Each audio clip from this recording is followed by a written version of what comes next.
The former Boston store at Mayfair Mall is getting a makeover. And you could have the chance to live right next door. Brett Vickery live in Wauwatosa with the new developments being discussed for the property. Hey, Brett. Hi, Mary and Ted. So the Boston store here, it's been vacant since 2018. The city of Wauwatosa, they actually purchased it late last year. They not only want to bring retail back to this space, but even more housing options for the community. Just don't really see like how feasible it is.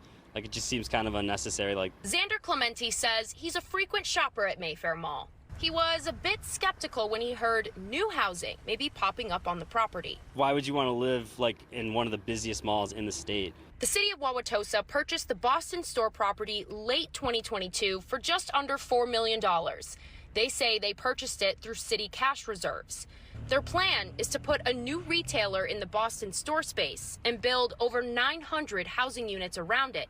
They say the taxes that come out of the new property will reimburse the city. I think for the shoppers it could be a little more complicated, and even for like the tenants. The city believes this project will help with the housing deficit in the area. They say Tosa's vacancy rate for multifamily housing is at about 2% right now. According to the city's project plan, it's going to cost them almost $60 million to complete.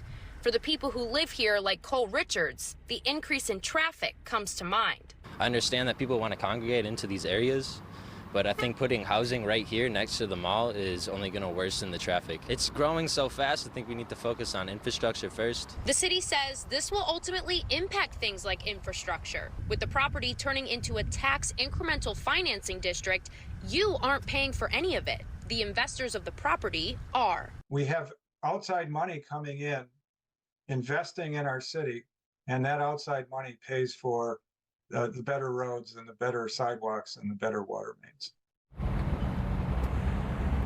So as you can imagine, this big project, it's going to take some time to get rolling. The city is guessing 5 to 10 years before the project is complete. There is a public meeting tomorrow at City Hall kind of discussing the finances going into this project. To find out how you can get involved, find this article on fox6now.com.